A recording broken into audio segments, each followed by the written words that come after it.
Hi, everyone, and welcome to the Tracks channel. Today I am here with Blake Tavlik. Hi, Blake. How are you? Wonderful. How are you? Good. It's good here in South Florida. That's where I'm at, Mhm. and it's a little roasty, but Yeah, it's been hot here in Tennessee as well. We're starting to see a little bit of a sign of fall in the morning, which is nice. oh, that's so exciting. Great for golf, great for just working out in the morning, even just because Yeah, it is like a sauna here. exactly. Yeah. Exactly. So today we're talking about the human side of digital transformation. And the first question we have is many companies invest in new technology but struggle with Mhm. adaptation. Why is the human side of transformation often the biggest challenge? Yeah, so this is actually near and dear to my heart. I spent a bunch of years at Udacity, and we dealt with this problem with the world's largest technology companies and non-technology companies, frankly. There's two things: education, so your knowledge about the subject, and then second is trust. And those are really the two biggest inhibitors to any digital transformation. So if you take the first one is, do I really understand what it is I'm being asked to do? And the answer is probably no. And you could have experts in your company. Like right now, artificial intelligence obviously is the digital transformation going on. It's still early enough that there's probably not as many people who are comfortable with various aspects of artificial intelligence, which by the way covers a broad swath of technologies. It's not just LLMs, it's machine learning, computer vision. Like there's a broad swath that gets lumped into this AI thing. So the first thing is education, and part of education is obviously rolling out training. Now, I mentioned Udacity. I worked for them for years. They've got a great product, but there are other companies as well that you can send your people to. And of course, there's the old joke where the CFO says to the CEO, like, the CEO says, "Hey, we got to train these people." CFO goes, "It's too expensive," and it's like, well, what's more expensive, keeping uneducated people, or so sending your people to boot camps, stuff like that, has a huge dividend, pays a huge dividend. The second thing is just in terms of building trust, allow people to play with the tools themselves. We took our own advice on this. So early on, we rolled out Claude to something like 90 people. Right? It was we looked at the leaders in the company and said, okay, you're all going to get a license, and we just want you to try some things out. And here's some guardrails, and here's some things you can't do. Like can't use customer data, stuff like that. But here's some guardrails, and then we want you to play with some different applications and try some different things out. And a lot of it was just like self job automation, right? It was account plans and communication strategies and what have you, which was very very cool. Once people started using it, you start to gain some trust. So knowledge equals trust. Everybody's had this panic moment in their life where they have woken up one morning and thought to themselves, like, the world around me is collapsing. I talked to a friend of mine this morning, very successful guy, and he said about once a year I wake up in a sweat thinking like, man, like, what if one day I end up like homeless living underneath a bridge? Okay. And this is pretty wild when you know who this person is. But it's a real fear for him. And he says the way he talks himself out of it is he just walks through all the steps that would have to happen for you to get there. Now, I tell that because oftentimes people will have this panic moment when new things happen. Like, this is going to get rid of my job, or what if I do this wrong, or what if I screw something up and I get the company in trouble, then I'm really going to get fired, then I'll never be able to get another job. And the thing that goes on in your head is way worse than anything that had ever happened in reality. So when we rolled out the education and started training people on how to use these things, and by the way, we built our own internal training as well. We had people sharing ideas. Like the last asset of giving people access to something has created this excitement. So where once was fear is now enthusiasm and excitement. And now there's a real pressure to do more. People in the company are now like, "Oh, we need to move faster. We want to do more stuff, and I need more of this." And it's a great place to be. So I think, look, education and trust are the two things that inhibit every business from any digital transformation. That generally is it. It's not funding, by the way. Companies will spend billions on this stuff. I love that you built your own internal training for Yeah, everyone and gave them the opportunity to become successful and continue their education yeah, in this really fast, ever changing like world we live in right now. So I love that. That's super yeah. cool. Okay, so what role does leadership play in helping teams successfully adapt to new technologies and changing business processes? You kind of just, touched on that. Yeah, I mean, we talked about it, but I think the big thing as a leader is to recognize the emotions of the people that you're trying to lead. And I was listening to a guy talk about a commander from, let's say, the Civil War. He was a military commander. I assume Army.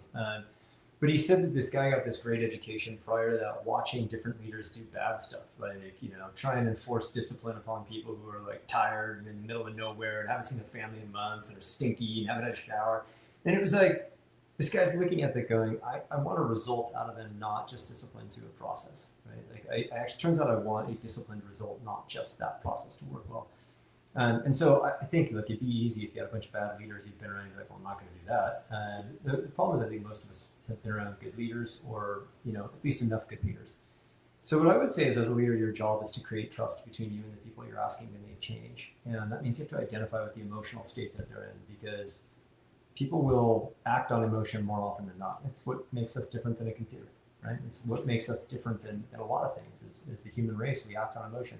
Nobody logically would say, let's go to the moon. Why? Like, this place is perfectly good. Okay? Logically speaking, I don't need to get there. But it turns out there's a lot of excitement to get there, a lot of excitement to get to Mars. There's a lot of excitement to go do crazy things. And that's the emotional side. So get your people emotionally invested in the outcome. Explain to them the outcome. Tell them what you are trying to accomplish. Reassert that over and over. You think you've said it once, you need to say it 100 times in order for it to get through to everybody in the organization. As a leader, be okay with things not working right. And there's another great advice. Like Edison used to say in the 2,500 ways not to make a light bulb. The first time you roll something out, it's not going to go well. And if you think it's going to go well, and then you're disappointed, then everybody else is going to be disappointed. Like, well, maybe we shouldn't do that again, right? If it rolls out and it doesn't go well, awesome. At least you know one way not to do it. Like, what did you guys learn? Cool. Let's not go do that again. Go do something else. Come on, continue forward. As a leader, your job is to create trust in your organization, and that trust will translate to people's willingness to change, and that willingness to change will give you an unfair advantage in any transformation. Absolutely. How can organizations create a culture where employees feel empowered to embrace innovation rather than resist change? I have seen this with so many people, clients that I've worked with. And it's not necessarily the executives that I work with, but just their other employees, and they're just so resistant. And it's, yeah. What's your thoughts? Listen, it's not the conscious resisting that you worry about. It's the unconscious stuff. And what I mean by that is, this is the way we've always done it. We tried that before. Nothing makes me more agitated than, well, we tried that 20 years ago and it didn't work. It's like, and I don't care if it's 3 years ago. It's mind-boggling to me that people will create a narrative and then adjust their entire career around this narrative. And you're like, don't do that. Okay. And I think that part that's the hard part, right? Is you have the conscious people, you can always talk to them because they're looking at this thing going, I'm not doing that. Okay? You can always have a communication with them. You can always explain what you're trying to get out of this process. You can always explain what you hope to achieve by it. You can explain what it means for them. It's the ones who aren't vocalizing it where it's subconscious. Well, we've always done it this way. This is how we built the last product. So we're going to build the last product exactly, or this product the same way we built the last product, just with cooler technology. It's like, no, that's not what we're doing. Okay? We really need to think differently. The old Apple commercial, right? Think differently. Now that was totally my generation. So for those of you who haven't seen it, you should go watch it. But it was such a good reminder. It was like, great ideas don't come from thinking the same way we thought before. So I just, as you start to sort of work inside and outside of your organization, that objection usually comes from fear. It usually comes from lack of intelligence about a topic, or it comes from them not trusting you as a person. And that's okay, by the way. You don't need to feel like I'm awful because they don't trust me. Maybe you just haven't been clear about what your expectations are. Maybe you haven't been clear about what you want the outcome to be. Maybe you haven't been clear about any of those things, okay? And that's good feedback, right? You're a leader. So congratulations. If you just found out a way that doesn't work, then change. Yeah, absolutely. So what are some common mistakes you see companies make when they're implementing digital transformation, and how can they avoid them? Yeah. So I often listen and read military history because it can tell us a lot about leadership. I used to be involved in a group that swapped civilian and military leadership for short periods of time, so you could really learn. At the top of every battle plan is something called commander's intent. And this is something I think we miss a lot in the corporate world. We come up with this great plan, right? Every year the executive team gets together. We're going to do this. Right now, we're basically wrapping up our 27 plan, okay? So within a month, we'll have 27 plan be completely done. It'll be approved in that board meeting, and we'll be off to the races, okay? At the top of our plan is what's the intent. You have a series of metrics, that we're shooting for, but then what's the intent? Because some of the stuff in this plan isn't going to work.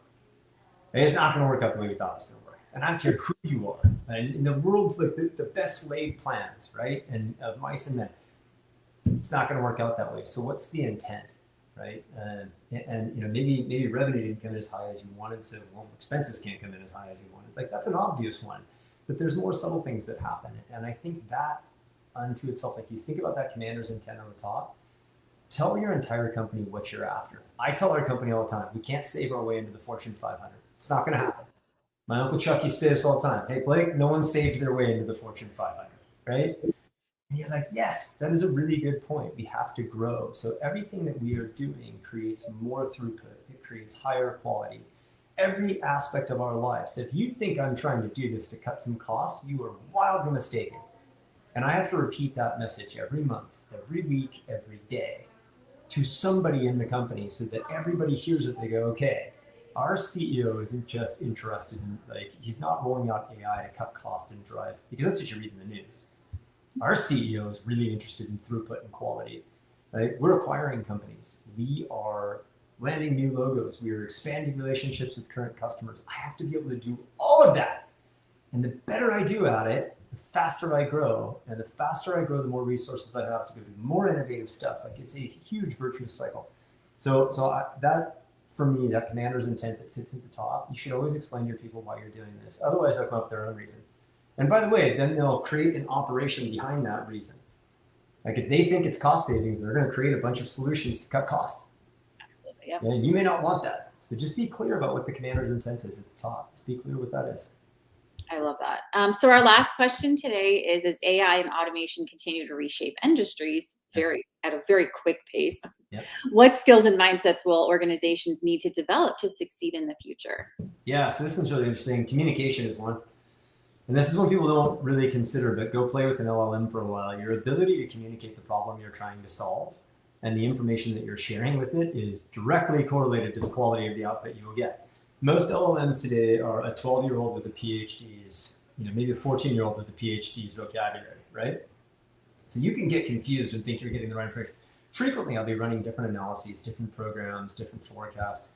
And I'll say to it, can you go double check your work? Because that doesn't quite look right. Oh, you're right. Sorry, I missed that. And you're like, but you're a machine. You're not supposed to miss that. Well, it turns out they did, right? And so again, I just like, as we're thinking through all this stuff, I look at each aspect of what we're doing, what it's good for, what it's not good for, right? And at the end, what you're trying to do is teach your people like, what are the best possible solutions you can use in the best possible scenarios. And that's the best you can hope for. So when it comes to AI, when it comes to automation, golly, there's a lot of it out there. Be careful about what solutions you're in and how much you're giving credit to them. So that communication really, really very clearly to use the different solutions, right? Use Gemini, try it out. Try Grok. Try many different solutions out there good for different things. Okay. Same thing when it comes to machine learning or computer vision. Like try different things out. Because the right tools will absolutely change the game in that sense. So I think an understanding of the solutions, better communication, and then the last one is a deep business knowledge. You really have to, if you're a developer, you can no longer just know how to code. You have to know how the business works. You can't just walk in and say, I'm going to build a product. You really have to understand the business at a detailed level. So if you're a developer and you don't understand finance, or you're a developer and you don't understand operations, or you're a developer and you don't understand support, then don't try and build products or don't try and design things for that part of the world, because you will get it wrong. And it's an awful scenario in that case. So yeah, communication, understanding the tools, and then ultimately, really understand the business. I think those are the three that are going to make people wildly successful in this era of business. Absolutely. And we're going to actually make a blog on this podcast, on this live LinkedIn, so that people can actually read all of your tips and all of your advice, because I think it's really encouraging to hear from a CEO, what they're doing to implement this continuing learning when you do have, employees that could be resistant or not as excited to change. I think it'll be like a really interesting read that people can go back to as a resource. So it was so great to talk to you today, Blake, and we will be continuing this conversation in the next few weeks with more live LinkedIns, and we'll talk to you again soon. Okay, awesome. Thanks, Dave. Thank you.